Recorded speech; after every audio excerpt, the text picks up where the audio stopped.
It's Miss Bree with the Dickinson County Nature Center. Today I'm here to talk to you about an adaptation of many of our bird species. Over 300 bird species have this adaptation today. So we're going to be discussing owls primarily, but I want you to remember that not only do owls have this adaptation, but hawks do, and even robins do. And it's a really convenient adaptation to make sure that their bodies are able to stay healthy, especially their insides. So what we're going to be talking about is what is a pellet, specifically what is an owl pellet, and how is it formed. So when owls eat, they typically eat their prey whole. Sometimes they will take the time to peel it up a bit, pull on it a bit, and break it apart. However, most often they do eat it whole. And when they eat it whole, that means that they have the bones, they have the fur, they have the feathers. If they've eaten a reptile, they may even have the scales, which are really cool owl pellets to see because they're kind of iridescent from the reptile scales. But today, our barn owl friend, he is going to just be eating a simple mouse. And so this mouse right here, of course, he's going to be eaten. And he's going to go into the digestive system of the barn owl. First, he's going to travel through the esophagus. Then he's going to go to the proventriculus. And the proventriculus, enzymes and acids are added to the prey they've eaten before they travel to the ventriculus. So when they get into the ventriculus, that's where a lot of the breakdown occurs. So when it gets into the ventriculus, what happens is everything starts to break down. So all the edible parts, such as the meat, the muscle, all the edible parts are going to travel through the intestines, just like they would in a human, through the intestines. They're going to absorb the nutrients that they need, of course, and then any remains that they don't need will come out the vent. So, however, the stuff that they're unable to digest, the bones, the fur, the feathers, the scales, they stay in the ventriculus for a while. They kind of ball up. All the enzymes and things work together to ball it up. And then the owl has to regurgitate them. So this can happen anywhere from like 6 hours to a whole day after they've eaten prey. And so they eat it gets broken down, and now it's in the ventriculus. And as it's waiting, it's balling up, and then it's going to go back up to the proventriculus through the esophagus and eventually be regurgitated. So regurgitated means to come out of their mouth. So they regurgitate this. And like I said, it's going to have a lot of the unedible materials. You're probably thinking, why is this important? So scientists use this in pellets to study what our owls are eating in the wild, to see what kind of populations are out there. If every owl pellet they collect has shrews in it, they're going to assume that either the owl has a preference for shrews or the populations of shrews are high. If they're eating small birds, the scientists want to know that to help gauge the population of owls and the health of the owl population, but also just to understand and know what the animal is eating.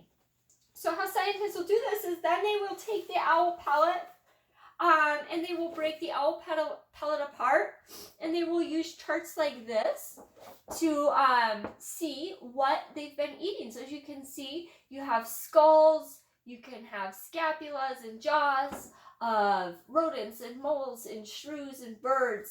Sometimes, like I said, you'll even find scales of different things. So they use ID charts like this and the knowledge they have to kind of figure out what this animal is eating. So now you're probably like, what does an owl pellet look like? Well, don't you worry. I have two different kinds of owl pellets.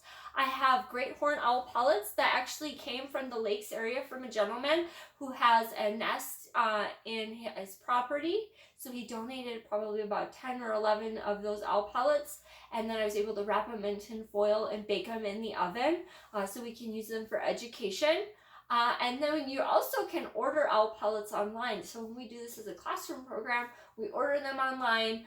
And they're usually barn owl pellets, but you can buy any kind of pellet. Well, not maybe any kind of pellet, but you can buy owl pellets online, and we usually use the barn owl ones just because they are a nice size. So usually they come wrapped in tin foil. It's like a little scientific present. And the reason they're wrapped in tin foil usually is because you bake them in the oven to kind of bake any of the parasites or any germs kind of out of it so that they're sterile when you go to study them. And so when we do this with students, we always use sterile ones. So the first little present we have here, this is the one of the great horned owl. Like I said, this was locally sourced in the lakes area, so that's kind of a cool thing. So the first one we have, this is what it looks like unbroken. This is the pellet of a great horned owl. So if you get a close-up of that right there, you can kind of start to see the bones and maybe the furs and different things in that owl pellet. So this is a pretty sizable owl pellet. A great horned owl is a fairly large bird, so their prey is probably going to be a little larger. So that's the great horned owl pellet. Set that back down.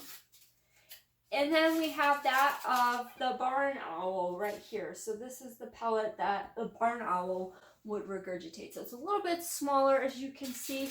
So that's the barn owl.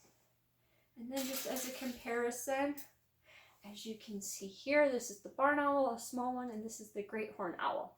So now what we do as scientists, as I tell the kids when we're out at schools, is we break them apart. How you start out is I take, usually we have tongs of some sort, or forceps, but I'm going to take these two things and I'm going to start to break apart the pellet.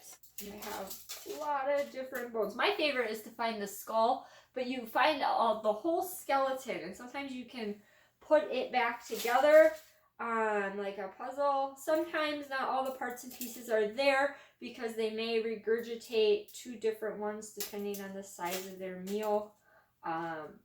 So you may not always have the skull, or maybe the skull will be so broken down it's unidentifiable. But there's a pretty good sized bone of our great horned owl right here. Oh, I found a bottom jaw. There you can kind of see the bottom jaw of most likely some sort of rodent. You can see its back teeth right here.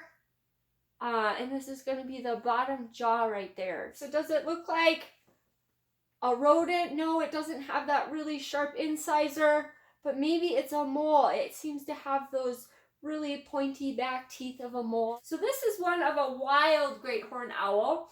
And the barn owl one I'm about to open up, these are actually reared and in captivity, so there's a little bit more control of what they eat, but there's usually a diversity because even in captivity they like to feed their animals a diverse diet, just like we need a diverse diet to make sure that their owls are getting everything they need and the appropriate enrichment to stay healthy mentally and physically. So this one's a little more tightly packed than our great horned owl one, so it might be a little harder to open up. Oh, I found the skeleton, guys.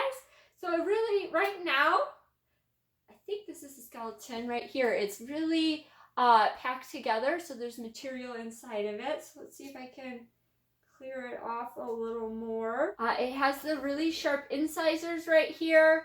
It has the nice occipital bones, which is kind of your like cheekbone right there. So I'm gonna say that we probably had a rodent based on the fact that there were no feathers in this owl pellet, and it was mostly fur, and also the fact that these are incisors, just like a rodent would have.